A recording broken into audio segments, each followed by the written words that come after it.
నేను భావిస్తున్నాను సార్. మరో పక్కన ఏంటంటే పవన్ కళ్యాణ్ గారు ఇప్పుడు గత 70 సంవత్సరాల నుంచి కూడా అనేక మంది పంచాయతీరాజ్ శాఖ మంత్రులు వచ్చారు, అనేక మంది అటవీ శాఖ మంత్రులు వచ్చారు, అనేక మంది డిప్యూటీ సీఎంలు వచ్చారు. కానీ పవన్ కళ్యాణ్ కు వచ్చిన పేరు మరి ఎవరికీ రాలేదండి. ఆయన తన శాఖలో తను చుచ్చుకుపోతున్నాడు, ఎందుకు పనికిరాని శాఖలు ఇచ్చారు, భలే తీసుకున్నాడు అమాయకుడు అని అందరూ అనుకున్నారు. ఇది తెలుగుదేశం యువకర్తలు కావచ్చు, లేదా నాలాంటి వాళ్ళు మీలాంటి వాళ్ళు భావించవచ్చు, లేదా వీళ్ళంతా. కానీ పవన్ కళ్యాణ్ ఈ రోజున ఏమనుకుంటున్నారంటే వ్యూహాత్మకంగా తీసుకున్నాడు, ప్రజల్లోకి చొచ్చుకుపోతున్నాడు, తనదైన ముద్ర వేస్తున్నాడు, దాన్ని ఎలా తప్పించాలి అని వ్యూహకర్తలని పన్నిన పన్నాగం కూడా కావచ్చు. ఇది ఇలా హోంశాఖ తీసుకుంటున్నాడంటే పవన్ కళ్యాణ్ అడిగితే ఖచ్చితంగా చంద్రబాబు నాయుడు ఇవ్వాల్సిన పరిస్థితి వస్తుంది, ఇతను ఇందులో దోషేద్దామని.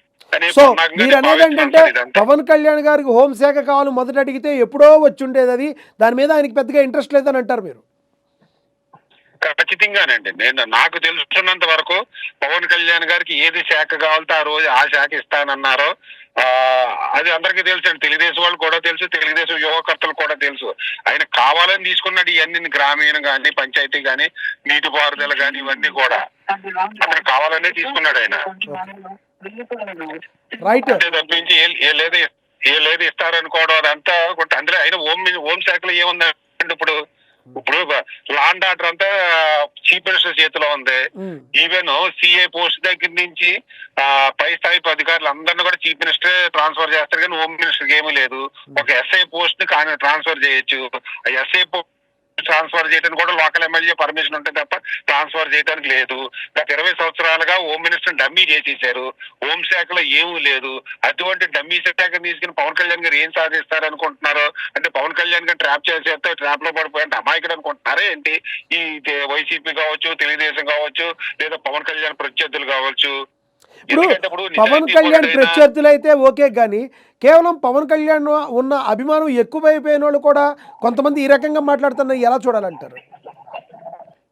ఖచ్చితంగా ఇప్పుడు అభిమానులు అంటే అండి, ఇప్పుడు జన సైనికులు ఉంటారు, కొంతమంది హోంశాఖ అంటే అది ఏదో పెద్ద శాఖ ఉంటారు, కానీ అది కాదు కదా. ఇప్పుడు ఆ అభిమానాన్ని పవన్ కళ్యాణ్ అభిమానుల్లో ఉన్న అమాయకత్వాన్ని ఆసరాగా చేసుకుని కొన్ని మీడియా, లేదా పచ్చ మీడియా కావచ్చు, నీలి మీడియా కావచ్చు, లేదా పవన్ కళ్యాణ్ ఒక నిజాయితీ పరుడు ఇతను ఉంటే మనకమ్మో ఈ జనాల్లో గ్రామీణ ప్రాంతాల్లో, అటవీ ప్రాంతాల్లో చొచ్చుకుపోతున్నాడు, రేపు వద్దని మనం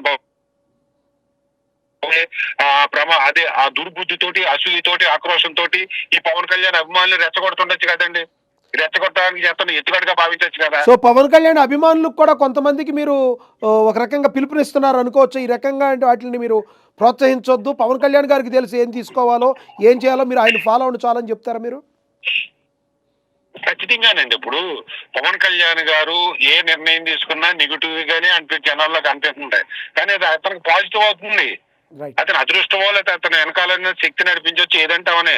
అతనికి ప్రతిదీ అతను వ్యూహాత్మకంగా శాఖలు తీసుకున్నాడు, వ్యూహాత్మకంగా గ్రామీణ ప్రాంతాల్లో గానీ, గిరిజన ప్రాంతాల్లో గానీ చుచ్చుకుపోతున్నాడు. ప్రజల్లో మంది ఒక పంచాయతీ శాఖ మంత్రి అంటే ఇలాగ ఉండాలి, ఓ గ్రామాల్లో ఇటువంటి 2.0 కూడా అక్షర సచిన్ గారు గ్రామానికి సంబంధించి 2.0 పల్లె పండుగ సంబంధించిన దానిలో కూడా పవన్ కళ్యాణ్ గారు రాజోల్లో మాట్లాడటం జరిగింది. ప్రజల్లో విపరీతమైన స్పందన కూడా మనం చూసాం. ఆయన మాట్లాడిన ప్రతి మాట ఒక తోటలాగా పేలింది ఆ రోజు.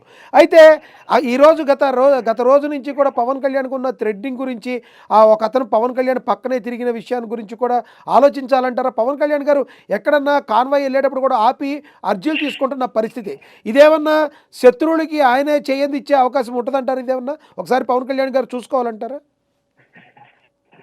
ఖచ్చితంగానండి. ఇప్పుడు ఆయన గత 2-3 మంత్స్ బ్యాక్ గిరిజన ప్రాంతం వెళ్ళినప్పుడు కూడా ఒక నకిలీ ఐపీఎస్ ఆఫీసర్ ముసుగులో ఆయన చుట్టూ తిరగడం, ఆయన పరిసర ప్రాంతాల్లో తిరగడం. నిన్న రాజోల్లో ఆ కేసనపల్లి వెళ్ళేటప్పుడు ఒక వైసీపీ కార్యకర్త, ఒకప్పుడు వైసీపీ కార్యకర్త, ప్రెసిడెంట్ జనసేన కార్యకర్తని చెప్పుకుంటున్న ఒక కరడుగట్టిన వైసీపీ కార్యకర్త పవన్ కళ్యాణ్ గారు పక్కన నడుస్తుంటే అక్కడ లోకల్ ఎమ్మెల్యే వరప్రసాద్ గారు కానీ, లోకల్ ఎస్పీ కానీ, లోకల్ పోలీసులు కానీ, లోకల్ జనసేన కార్యకర్తలు కానీ తెలియలేదంటే ఎంతవరకు నమ్మాలండి? ఖచ్చితంగా ప్రమాద గంటికలే. ఇప్పుడు రాజీవ్ గాంధీ గారు చనిపోవడానికి అదే కదా కాదు, ఇటువంటి వచ్చిన కార్యకర్తలు, లోకల్ కాంగ్రెస్ కార్యకర్తలు సూచించున్నట్టు ఊరుకున్నందువల్ల కదా ప్రమాదం జరిగింది. సో ఇక్కడ పవన్ కళ్యాణ్ గారిని కాపాడుకునే విషయంలో పవన్ కళ్యాణ్ గారు కూడా కొంత ఆలోచించాలా? ఎందుకంటే పవన్ కళ్యాణ్ గారు అంటే పవన్ కళ్యాణ్ గారి ప్రాణాలు ఆయనకి లెక్కలేకపోయి ఉండొచ్చు. కానీ కోట్ల మంది ఆయన అభిమానించే అభిమానులు కావచ్చు, జనసేన కార్యకర్తలు కావచ్చు, ప్రజలు కావచ్చు, వీళ్ళందరూ ఆయన బాగుండాలని కోరుకుంటారు. ఆయన్ని దృష్టిలో పెట్టుకుని ఈ కాన్వాయ్ మధ్యలో ఆపి అర్జీలను తీసుకోవడం అనేది ఆయన మానేస్తే బెటర్ అంటారా మీరు? సార్ మానేస్తే మంచిదే, సెక్యూరిటీ రీచ్ అని ఖచ్చితంగానే. అది మానేయడం కోసమే ప్రత్యర్థులు కుట్ర పని చేస్తున్నారేమో. ఇప్పుడు ఒక నాయకుడు వెళ్తుంటే అనేక మంది వచ్చి ఇవ్వడానికి ట్రై చేస్తుంటారు. ఇప్పుడు ఎవరి దగ్గర అర్జీలు తీసుకోకపోతే ఆ నాయకుడి మీద నెగిటివ్ వస్తుంది కదా, ఇది ఎక్కడ నాయకుడు అంటారు.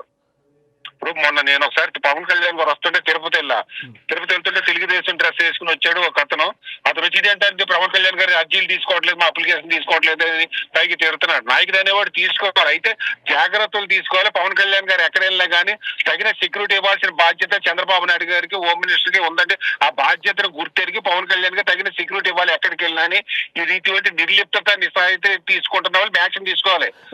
ఉందండి రాజోల్లో, చెప్పండి. ఇప్పుడు మన రాజోల్లో ఒక వ్యక్తి వచ్చాడంటే ఎందుకు యాక్షన్ తీసుకోలేకపోయారు? ఆ వరప్రసాద్ గారు బాధ్యత ఉంది, ఎస్పీ గారు బాధ్యత ఉంది, లోకల్ పోలీసుల బాధ్యత ఉంది. ఇన్వెస్టిగేట్ చేసి వాళ్ళ మీద డైరెక్ట్ గా పాస్ కూడా వేసుకుని ఉంచున్నాడండి. మెడలో పాస్ కూడా వచ్చింది ఆయనకి. గతంలో ఆయన వైసీపీ కార్యకర్త అంట, తర్వాత ఏమో జనసేనలో జాయిన్ అయ్యాడంట, కొంతమంది ఏమో జాయిన్ అయ్యారంటారు అఫీషియల్ గా, కొంతమంది జాయిన్ కాలేదంటారు, రకరకాలుగా జరిగినాయి అక్కడ. ఇప్పుడు జాయిన్ అయితే ఇప్పుడు ఏంటంటే జనసేన కార్యకర్తలకు 5 lakhs ఇన్సూరెన్స్ వస్తుందన్న దాని మీద ప్రతి ఒక్కరు మెంబర్షిప్ తీసుకుంటున్నారు, ఇన్సూరెన్స్ వస్తుందని. రైట్. రెండోది ఏంటంటే నేను అధికార పార్టీలో ఉన్నాను చెప్పు వైసీపీలో ఉండి ఇవాళమో జనసేన అధికారంలోకి ఉంది కానీ జనసేన మెంబర్షిప్ తీసుకుని అధికారంలోకి వచ్చిన తర్వాత నవంబర్ లో కూడా జగన్మోహన్ రెడ్డి గారు పోస్ట్ పెట్టిన వ్యక్తి ఇవాళ పవన్ కళ్యాణ్ గారు చుట్టూ తిరిగాడంటే ప్రతి జగన్మోహన్ రెడ్డి గారు పార్టీకి అనుకూలంగా వచ్చాడనా, లేకపోతే పవన్ కళ్యాణ్ గారు అభిమానితో వచ్చాడనా, లేకపోతే పవన్ కళ్యాణ్ గారు పవన్ కళ్యాణ్ గారు తుదిపట్టించాలనే శక్తులకు లొంగిపోయి వచ్చాడు అనుకోవాలా? ఇది ఇలాగ వచ్చినా కానీ అసలు సెక్యూరిటీ లోకల్ పోలీస్ ఏం చేస్తున్నారండి? ఒక వ్యక్తి అంత దగ్గరగా ఎమ్మెల్యే పవన్ కళ్యాణ్ దగ్గరికి రానివారు.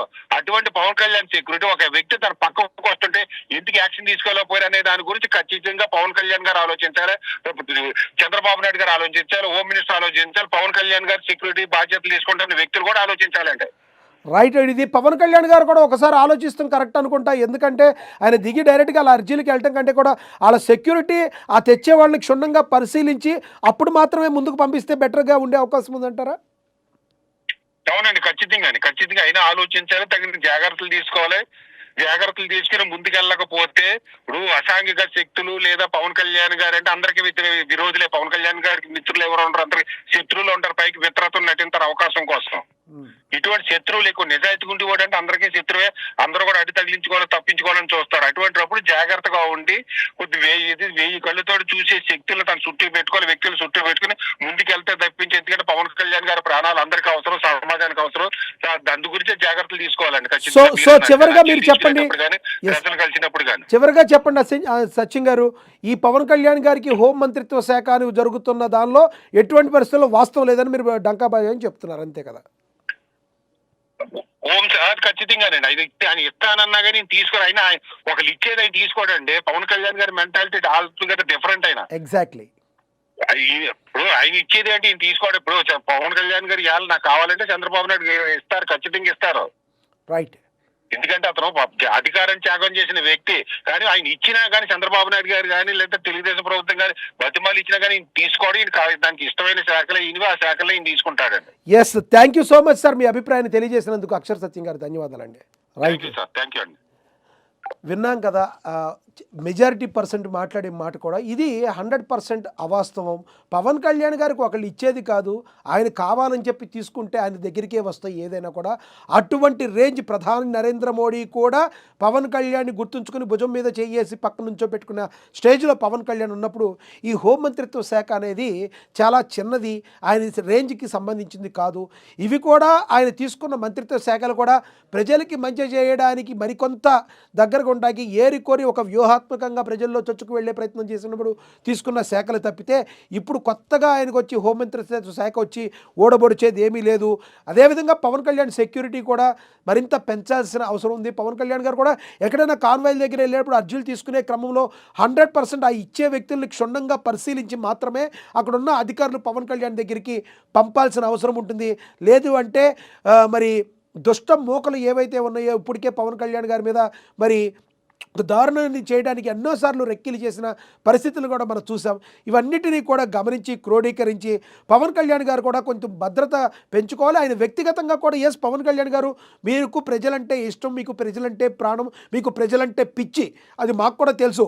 ఎవరన్నా అన్నా అంటే మీరు కూడా వెళ్ళి ముందుకు వెళ్ళి వాళ్ళకి ఏం కావాలో మీరు ఆలోచించకుండా మీ యొక్క సొంత నిధులనైనా వెచ్చించి వాళ్ళని మీరు హాస్పిటలైజేషన్‌కి ఇచ్చిన ఖర్చులు గానీ ఏవైనా అన్నీ కోకొల్లలు. అవి మాకు కూడా తెలుసు. ఒక జర్నలిస్టు సోదరుడిగా మాకు కూడా తెలుసు. కానీ మీరంటే ఈ రోజున మీరొక్కళ్ళే కాదు, ఎంతోమంది ప్రజలు మీ మీద నమ్మకం పెట్టుకొని ఉన్నారు. కాబట్టి మీ ప్రాణం మీకు ఎలా ఉన్నప్పటికీ